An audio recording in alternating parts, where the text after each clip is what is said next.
Welcome this afternoon to the Rotary Club of Cupertino. My name is Kathy Nellis, and I am a member of this club.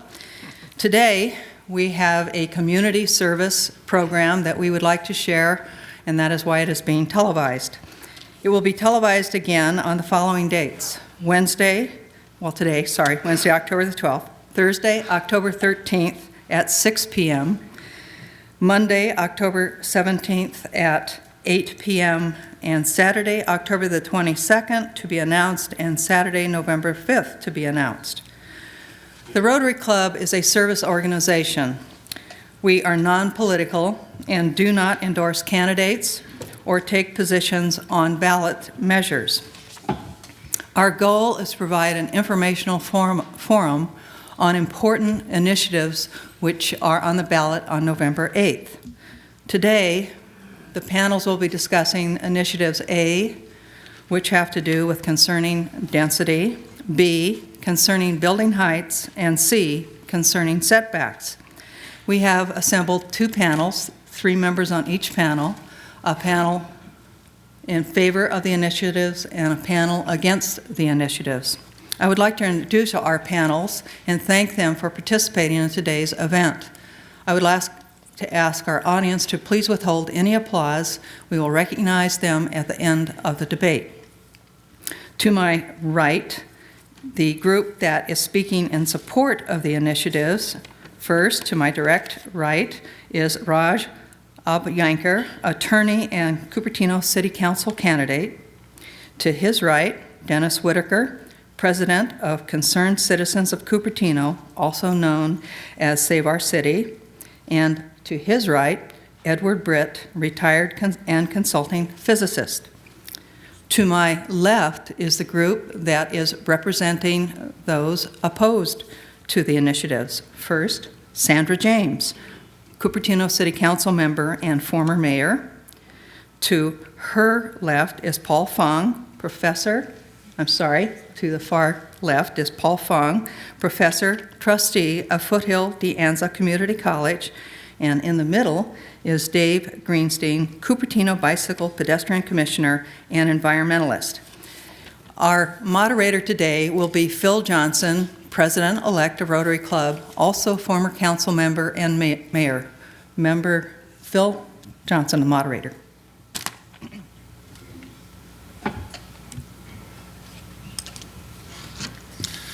Thank you, Kathy, for setting the stage. This is an important event, as everybody has mentioned, not only for Rotary, but for the community. Today we're talking about issues that affect the quality of life in Cupertino, and we have had good media coverage, but I'm sure that there are many of you in the audience that know very little about these initiatives. So we have a lot of questions, and I know that I'm standing here in the middle of 6 very shy people, but if we could keep the answers brief, we'll be able to get through as many questions as possible. To tell you a little about the format, we're going to have, each side will have one opening statement, and that will last for 3 minutes. And then we're going to go through as many questions and answers as possible, and hopefully limiting the answers to 1 minute. And then at the end, we'll do a wrap-up that will include all the members of the panel. So with that, I would like to move right into the debate or forum. And we will. Can I ask, is there a timekeeper? That's me. Okay. I'll be right on top of you. So, Don't worry. There's no warning, like 1 minute left kind of thing. No. Okay. So you've got 3 minutes, and hopefully everybody practiced. And we will start with Dennis. Testing? Okay, good. Thank you. Cupertino is a suburban character. It has its suburban character at risk. Our city government is leading us towards urbanization despite the impact on our schools, traffic congestion, scenic views, and home values. Residents are not happy. Measures A, B, and C will set sensitive architectural standards which would become permanent amendments to the general plan. Our general plan provides guidelines for growth. However, it has been amended time after time after time to allow enormous high-density projects like the oversized complex at De Anza and Stevens Creek. If a developer can convince 3 city council members, anything can be built. To prevent our out-of-character developments and give residents a voice, Cupertino needs sensible growth, legally binding growth guidelines. Measures A, B, and C were initiated by a grassroots group of residents bonded together due to the failure of our city government to act in the best long-term interest of its residents. Our campaign is funded only by contributions from residents. Our opponents represent developers, politicians, outside special interests, with only 4% of their funding coming from residents and 72% coming from developers. Why vote yes on the measures? 1, schools. Our schools are already overcrowded, and it is unacceptable to add more portables, increase split sessions, or decrease electives. It is also unacceptable to force neighborhood students to go away from their neighborhood schools. Traffic. Traffic is already a problem. Without an adequate infrastructure, new high-density developments will cause greater congestion. Scenic views. The suburban character of our city is rapidly changing with the monster construction at Deanne's and Stevens Creek and other projects underway. Our city council is now considering thousands more new residential units in the form of high-density complexes. These massive structures do not enhance our environment. Home values. Measures A, B, and C will ensure the long-term value of our homes through sensible growth that allows schools and other infrastructure to grow with the city. Choice. We must enact sensible growth measures and not leave unrestricted growth to the whims of a few. This election could be the best and last opportunity for voters to regain control of their city. We need to have a greater say than that of outsiders who do not feel the impacts. We cannot take Cupertino's character for granted, for when our suburban way of life is taken away, it will be gone forever. These measures are about common sense. Vote yes on A, B, and C. Thank you. Good, thank you, Dennis. That was less than 3 minutes. Appreciate that. And now, Sandy, I believe you're going to have the opening comment for your side. Yes. First of all, I'd just like to say that we do not believe that the advocates for the 3 initiatives intentionally lie or are untruthful to you, but the reality is most of the information they brought forth is simply not true. And we hope today to convince you of that, because as an elected official, my job is to educate this community. That's what you elected me for 4 different times. And one of the things I've always stood for is integrity and truthfulness and standing up when I think something's wrong. These initiatives do not control growth. These initiatives provide you with the wrong kind of growth. Let me give you some examples. This is allowed under the initiatives. This is the bane of your city council. It's a strip mall that is on near Stevens Creek Boulevard and Lawrence Expressway. There's a vacuum cleaner store there. You probably all know it. This is allowed under the initiatives.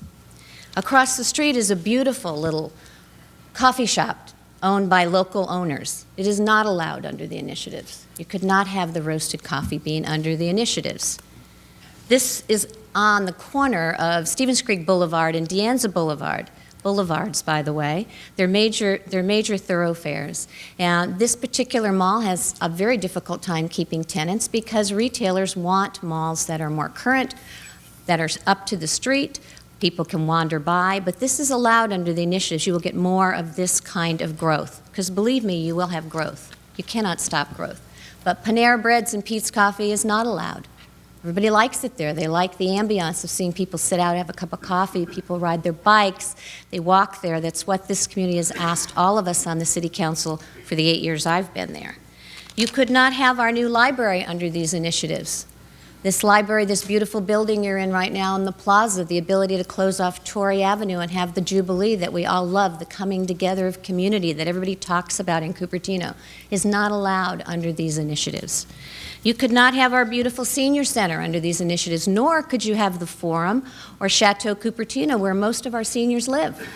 And by the way, you probably wouldn't have very many apartments or condos built either. And that's where most people that either don't have children or whose children have flown away, like mine, would choose to live. And under these initiatives, we very narrowly probably will not be building any more of those. Apple Computer, HP, Symantec, Borland are major high-tech employers which are very important to the economic health of our city, cannot develop on their property when they need to expand. And if you don't think Steve Jobs will pack his suitcase and go somewhere else, I'm here to tell you he will and he can, because every other city would love to have him. Apple provides the majority of our sales tax revenue.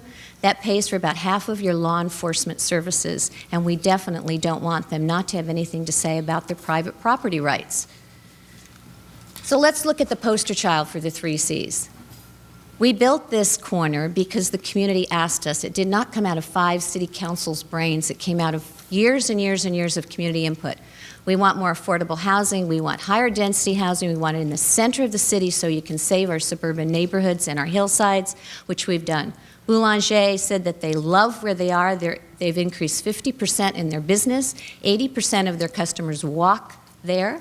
Cypress Hotel has enabled us to bring back the CUSD Foundation fundraiser, Citizen of the Year, the Business of the Year, all the wonderful activities that we want to have in Cupertino instead of San Jose or Saratoga.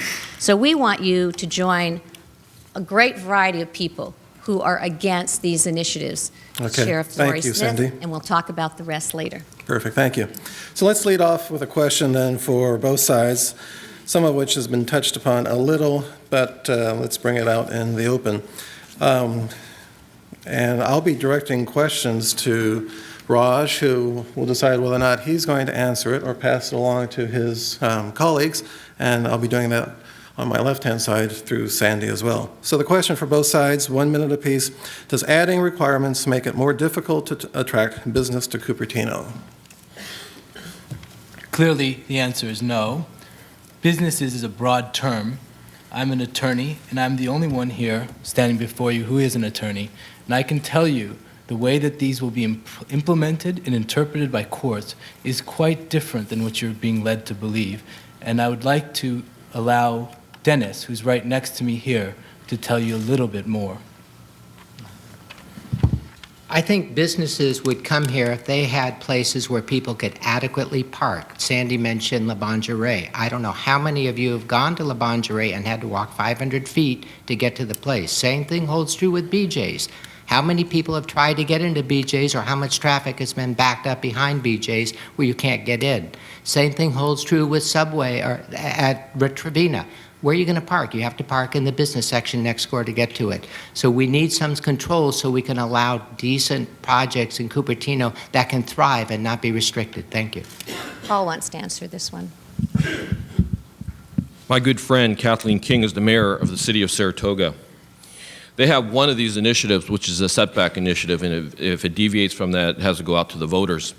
That has seriously impacted their ability to bring in businesses and develop their downtown, and have hurt them in terms of their business taxes. This, in turn, have caused serious damage to their fiscal budget. This is a quote from Kathleen King. I really believe that businesses will not move in if there's unreasonable requirements that they have to fulfill, and that they have to go out to the voters to ask for that request. It's just too expensive. Let me jump in, as Dennis did, to say the Chamber of Commerce is opposed to this. And Boulanger, BJ's, you should ask the owners how they feel about them. They're delighted with the business that they have here in Cupertino. Okay, thank you.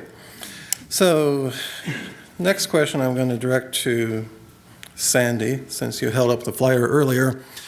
And the flyer states, why is every responsible leader in Cupertino opposed to A, B, and C? Yet 1/2 of those pictured do not live in Cupertino. Can you tell us what that's about? Yes, when I was asked to join this group, as a matter of fact, I did it because most of the people in this community have asked me to take a stand on these initiatives because they expect to stand from their leadership. And we started out as a small grassroots group. But we started asking around, and as the word got out, then many, many, many leaders became very concerned. The sheriff, of course, feels that it would be very detrimental to law enforcement, and so she is definitely against it. Congressman Mike Honda, who never takes a stand on local issues, said this is so detrimental to everything he stands for that he wanted to be included. The Chamber of Commerce certainly wanted to be included because it's so detrimental to business. Whether people live in Cupertino or have businesses here, everybody deserves a seat at the table. When you're talking about something that could impact the economic health, the educational health, the entire Cupertino School Board is opposed to this. Do you think if this was good for schools, the entire school board would be opposed to it? Of course not. So it really does tend to be such a serious issue that it impacts everyone, children, seniors, businesses, and everyone has a right to speak to it. We're absolutely delighted. And you might want to ask yourself something. When everyone is opposed to it, should you not stop for a moment and think there might be something wrong with it? Okay, thank you, Sandy. So now a question just for CCC, going to Raj on my right.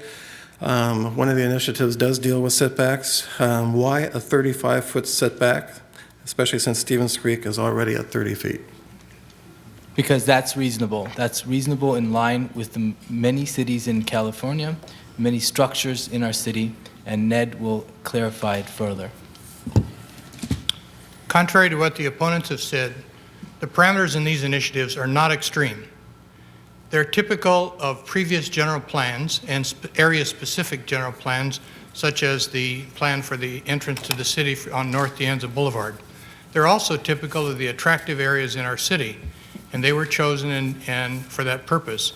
You know, we have a setback of 35 feet in the general area of the city specified, but in the Valco region, it's 1-to-1, depending on the height of the building. And in the Valco Mall area along Wolf Road, commercial buildings are totally exempt.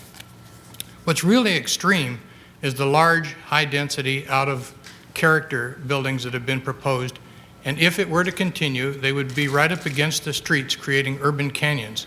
Setbacks are needed to provide parking and allow us to see the sky, the trees, and the hills. They also enhance the character of the city by not having all of the buildings at the same distance. It provides a meandering streetscape. That's why the 35-foot was chosen, because that's what's in the typical plans and what the attractive areas of our city have now. Okay, thank you, Ned. Now let's take a question and direct it to both sides. And the question is, who will pay for special elections and how long will it take? And let's start with Raj.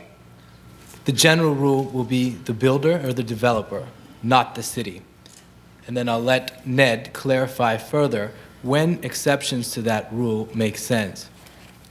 Well, first of all, the measures A, B, and C don't specify who would pay. It just simply says that it would go to a vote, or nor does it say what kind of election would be held.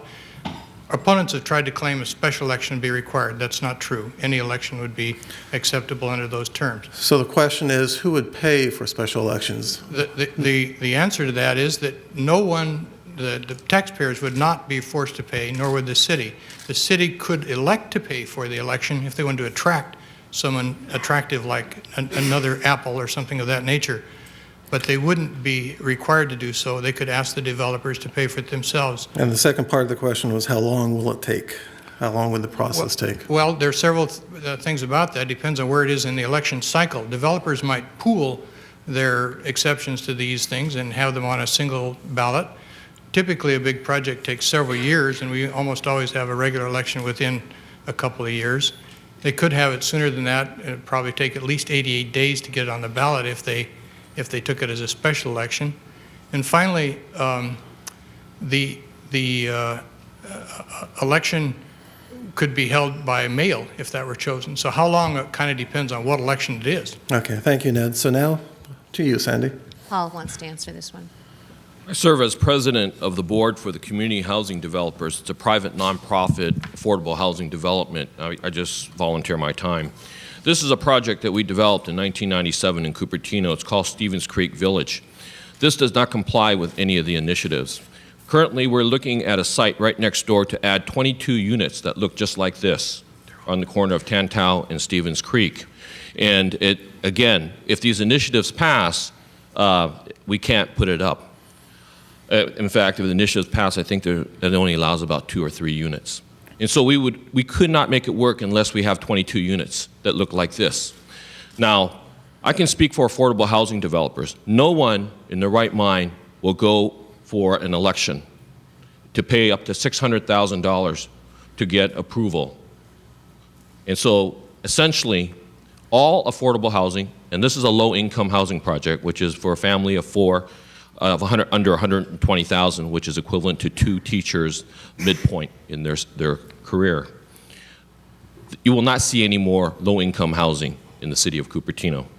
And I conform to Sandy Zander's philosophy. She mentioned we should help others find joy by helping them by creating housing. We'll get to housing in a moment. Thank you, Paul. A question just for CCC and directing it through Raj. Is there any other community in the area dealing with growth issues in a similar way? I'd like Dennis to answer this question, as I feel he knows best. I'll lend the answer to somebody else. Thanks to Paul, Ned and I were invited to attend a Democratic Party meeting in downtown San Jose, and we were asked to defend our initiatives. And at the time we talked about these things, a gentleman stood up, a young man who I don't know where he came from or who he was, and said, you know something? Most cities in the Bay Area are conducting problems like this now, or undergoing problems like this now, and having discussions now. This is not a Cupertino issue. This is a regional issue that's being discussed. I also wanted to mention that these issues are very important, as a lot of misconceptions have been stated.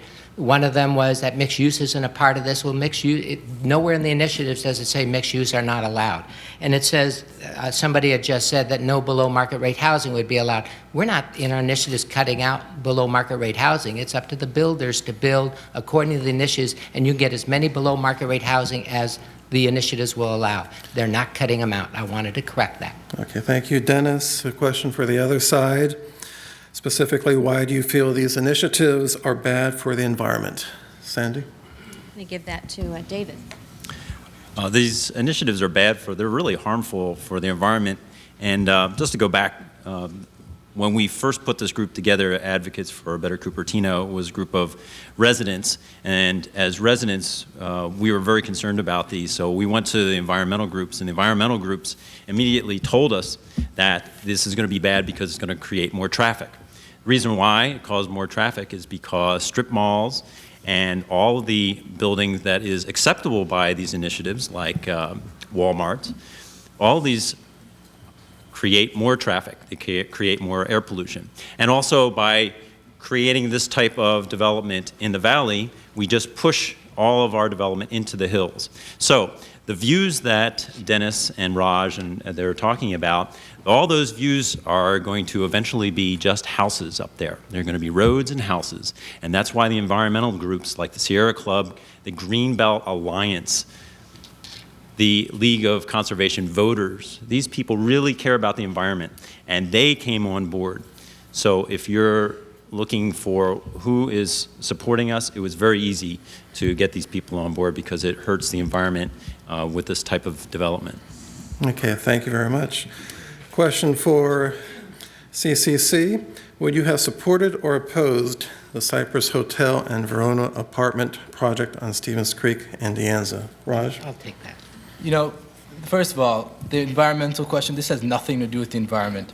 And it is impossible for me to understand how anyone could mix that issue with these initiatives. I am an environmentalist. I've volunteered for Greenpeace. And the bottom line is, this has nothing to do with the environment. Don't be misled by this.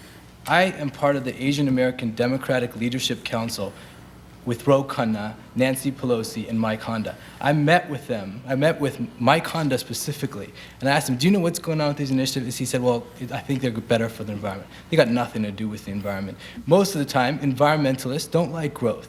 Why? Because having building standards will help preserve open space. It won't allow you to directly build in the hills. That whole issue is confused and being misled and misrepresented. I'll let Dennis answer the So we had our first rebuttal sneak in, so I guess I'll owe the other side a little time on another issue. So let me repeat the question for those that might have forgotten it. Would you have supported or opposed the Cypress Hotel and Verona apartment project on Stevens Creek and De Anza Boulevards? Want to answer that? Go ahead. Go ahead, Ned. Or Ned. Well, first of all, CCC didn't exist when those things were proposed, so CCC wouldn't have taken a position on it. It'd be up to the individuals. Now, if these measures were in place and that came up for a vote, I can only speak for myself. I probably would have voted for the hotel, depending on its architectural shape, and I would have been questionable whether I would vote for the Verona apartments. I think they're now called Montebello, by the way. But other people would have to decide on their own. It's an individual question. It's not something that our group would address. Okay, thank you, Ned. A question for the other side, Sandy. You mentioned it briefly in some of your remarks, but do deeper setbacks encourage strip malls, in your opinion? Absolutely they do, because the property owner pays for the property one way or another. If they can't build their building close to the street where they would like to have it built so that the retailers have good visual sighting from their customers, then they have to build it further back. That means they can't do the parking behind, they have to do the parking in front of it. So many of you complain as you drive down Stevens Creek or De Anza at what De Anza College has had to do because of their issues with parking there. It's a sea of asphalt and cars. And that's what you get when you have extended setbacks. You also turn away retailers who really are excited about the kinds of looks that cities are getting now, where they can be up front. And there's nothing attractive about looking at a parking lot full of cars. Okay, thank you, Sandy. Now let's go back to both sides. A question for both. Is there any impact on traffic with these measures? And we'll start with Raj. Yeah, traffic will decline. We don't need these kind of high-rises to continue in our city. What's committed will be built, but new development will, at least in the Stevens Creek corridor, would potentially be altered to allow for less dense housing. And through that, traffic will, at least, it won't necessarily decline, I should say. It won't get worse than what it is today, or what will be with these new structures being built. And then Ned can answer more on that. Well, first of all, it's illogical, if not comical, to claim that not building high-density housing and high-rise buildings would harm the environment. Of course, if you build a high concentration of residents in a certain area, you're going to get a traffic congestion from it. If you don't, if you spread it out, it's going to be better. Affordable housing can be built in low-rise buildings. The Oak Village has a number of affordable housing, or actually subsidized BMR housing is what they're talking about, units within it. Traffic cannot be helped by building more, and people who tell you that are trying to mislead you. The hills are protected by open space and zoning, and the question really should be, would there be a reaction to these things such that people would move into the hills or be rezoned? Well, the answer is if you create dense congestion and gridlock in the center of the city, people will tend to flee to the hills, not the reverse, if you don't do that. Thank you, Ned. Sandy? David's going to answer that. The traffic issue, they're actually wrong. In fact, the CCC has been around for quite a while, and they have not been able to convince any group that they are right on these arguments. In fact, environmental groups, it's kind of insulting to environmental groups that they're inferring that they're environmentalists that know better than the Sierra Club. They know better than the Greenbelt Alliance. So when they say these things, they don't really have the backup of the people that really know. They're just talking from their own fear. The corner of De Anza and Stevens Creek, the most appropriate alternative for that corner is to put something that is a big box retail, which is what is acceptable by these measures. So just imagine if you had a Walmart there, because you're not going to put tract homes there, you're not going to put ranch homes there, you're going to put businesses that are going to drive that kind of corner. So what we have right now at Collie Mill Plaza is a great pedestrian place. It is something that is acceptable by the environmentalists, believe it or not. And I don't know what these other folks are talking about when they're talking about that that this is environmentally sensitive when they can't get anybody on the environmental side to agree with them. Okay, thank you, David. Moving along quickly, a question for both sides. What is the impact on our local schools or our local school district? Starting with you, Raj. Okay, I'm going to let this go to Dennis. You should once realize about the environmental clubs. Sierra Club and Greenbelt Alliance, we have many members that are the CCC who are in these groups.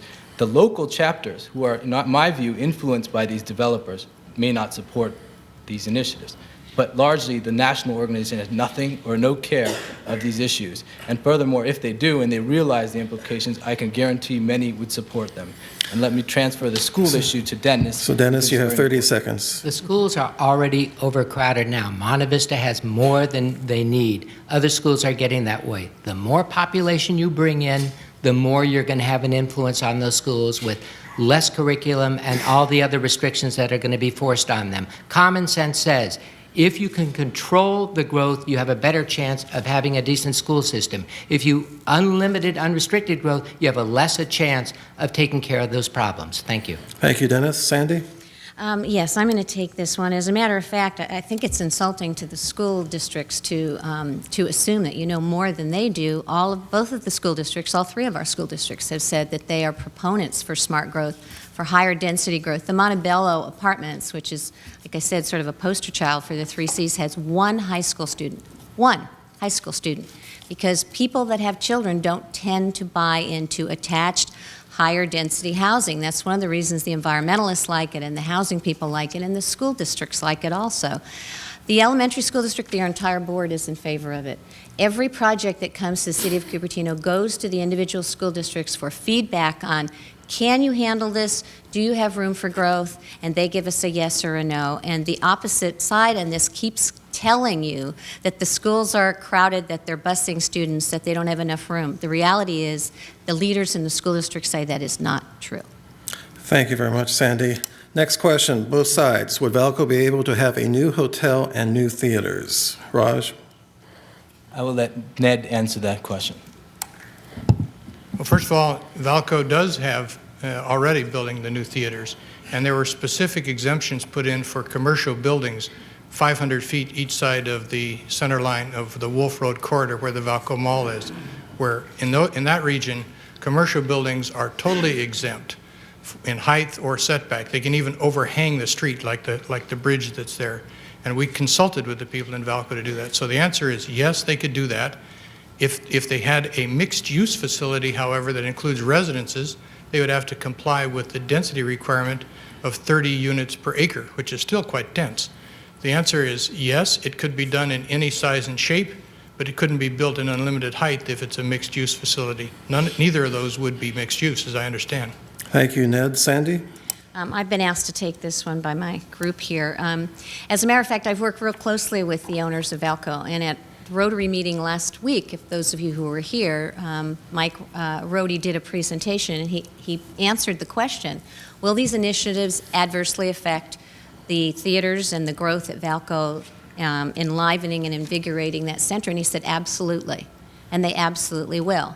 The reason that some of the things are allowed to happen now is there's a development agreement that's been in place there at Valco for many, many years. It's about to run out, and they're coming before the City Council for an extension for 5 years, which in my opinion they need to have in order to finish up what they've started.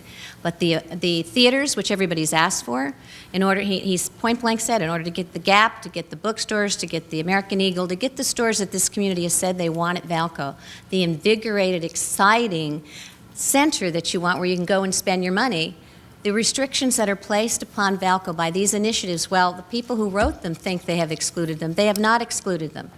And they are definitely opposed to them, vigorously opposed to them, for very good reasons. Okay, thank you, Sandy. Believe it or not, we're moving along, and I wanted to leave time for each panel member to do a wrap-up. And so those are the questions that we'll go through, and right now, I've asked each group to allow each panel member 1 minute to summarize where they stand. And we're going to start with CCC, and Raj, we'll start with you. Sure. I am a parent in this city. I have a daughter, and my wife is pregnant. We will be having children going to these schools.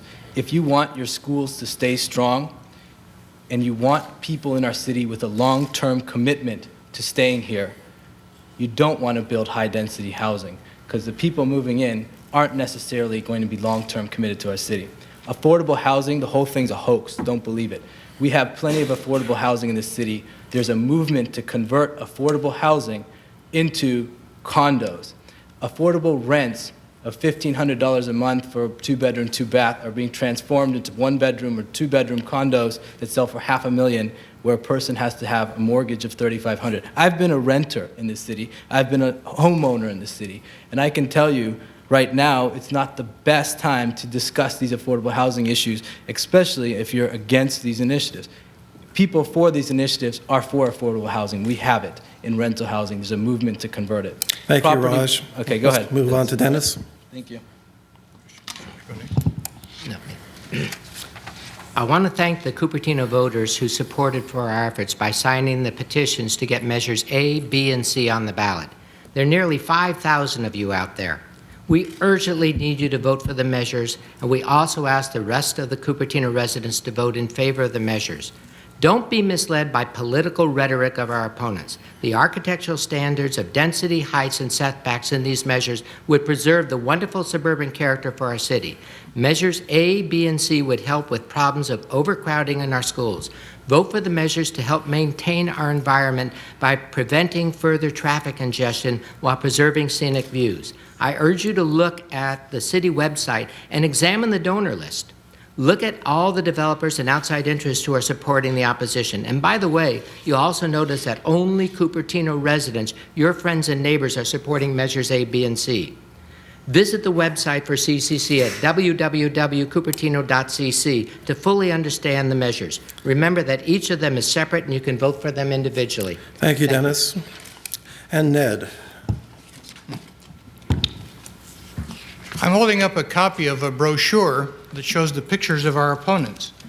Notice that half of the group have black X's through their pictures. That's because they don't live in Cupertino. The remaining supporters are either politicians or former city council members, and one of them has even told us that his picture was used without his permission. Contrast that to the CCC, who are the proponents of measures A, B, and C. All of us are just Cupertino residents. Now let's turn this page over. Here you see a picture of the funding. Our opponents have raised a lot of money to confuse voters and try to defeat these measures. This chart shows that 3/4 of their money have come from contractors and developers. Only 4% actually comes from unaffiliated citizens. Contrast that with CCC. All our contributions come from residents just like you. Who is more likely to tell you the truth about the measures? Our opponents, backed by politicians and developers with vested interests, or Cupertino residents, namely your friends and neighbors? Study the measures at the CCC website, and please decide to vote for them. Thank you, Ned. Leading off, Paul, did you say you were going to lead off? Yes. Okay, go ahead. I teach American government, and when your representative government works, there's no reason, and it's not broken, there's no reason to fix it. And the direct democracy, the initiative process, is there to fix a representative government that is broken. And if it's not broken, why fix it? Families who have worked hard, bought property, invested in Cupertino will suffer the most if these initiatives pass. We can only fight intolerance and fear by actively opposing these intolerant initiatives. No individual property owner can afford over $600,000 on a costly special election with uncertain results if their plans fail, even by 1 inch.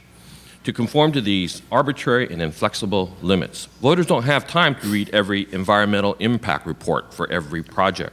That's why we have a city council and a planning commission, and they've done a good job, a very good job. In addition, these extreme initiatives hurt school funding and prevent affordable housing for teachers. That's why every member of the Cupertino Union School District opposes these initiatives. These initiatives have done one thing. They have brought Democrats, Republican leaders, and Greens together, all of whom oppose these initiatives. Every responsible leader and organization, including the Mercury News, have taken a strong stance against these inflexible, intolerant initiatives. Again, our government works, and it's not broken. And if it's not broken, why fix it? These extremely intolerant initiatives will cause more harm and damage to Cupertino. Somehow I have a feeling, David, you're next. I'm next. Okay. These initiatives are harmful to the environment. These initiatives essentially force us to develop properties that are strip malls, that are big box malls, that increase traffic in all cases, and completely eliminate any walkability. You would not be able to have a downtown Los Gatos. Imagine downtown Los Gatos all set back 35 feet with parking in front. That would be an ugly sight. Well, Cupertino has a chance to do all these things, but not with these initiatives. We also have a problem that we're going to completely develop all of our green space. The library would have been flattened out had these initiatives been in place, and we would not have that green space over there. Do people like that? They do, and they want that green space. So there are good ways of doing it, and we have a general plan in place, we have a good process in place, and as Paul Fong was talking about, we have good government. So wrong growth is not the way to go, and that's what these initiatives are, and they hurt our environment, they increase our traffic, and they make this place unwalkable. Okay, thank you, David. And Sandy, you get to wrap up, and I guess you get the last word on the environment. I like that. That's my favorite place to be. You know what? This is a wonderful community, and this is democracy in action. To me, this is incredibly exciting that people are here talking about two different sides of one issue. But remember that the truth will out. It is a very strong thing, and you can emotionally talk about everything you want, but the facts are your property value is going up. It has continued to go up while this administration has been here, while the city government has been here, while the people on the city council have been here, making the decisions they've made for you over the last 4 years, 5 years, 8 years, in my case, 16 years. Your property value is in very good shape. Smart growth does not decrease your property value. Our schools are even better, than they were before. Monte Vista High School is now the 94th highest rated high school in the nation, and that just came out 6 months ago. Today, there's a new report out, the best homes, the best cities to live in for people with families in the Bay Area. Cupertino is third. I think Redwood City is like 73rd. And so what's happening here is good stuff. We have this beautiful plaza, this great library. Do you want to put the decisions on land use issues in the hands of 52,000 people that do not have the time or the resources to study it? I will show you, if you help me with this. This is the kind of stuff that we have to study. This is what you start with. For every meeting, for every land use issue, if you would like to tell me that you would rather spend your time doing this than taking your kids to soccer or going to church or the synagogue or just having fun, this is what you'll do, and you will not feel like you know enough to vote on it. Do you feel like you know enough to vote on these initiatives? Probably not. Thank you, Sandy. I appreciate that. With that, we come to the conclusion of this forum or this debate. I want to thank all of our panelists. Regardless of how you stand on these issues, it takes a lot of time and effort to prepare on whatever side that you're on, and the people up here, I know, have spent a lot of hours preparing for today. And no matter whether or not you agree with them, they care about this community, they live in the community, they work hard, and they care about getting the information out to you that supports their position. So I thank them for the time that they have taken to be here with you today. I thank you for being here.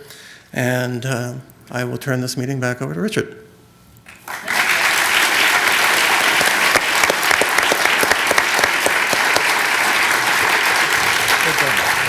Thank you very much. For the panelists, there are small gifts here. You can keep your Rotary pen and your Rotary keychain. I know you were looking forward to that all year. Thanks a lot. I want to thank the quality panel for coming here today. I know you're all busy.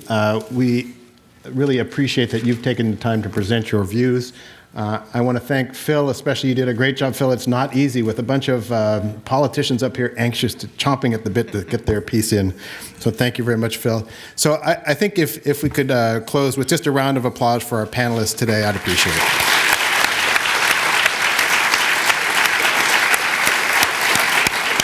So now it's back to Rotary.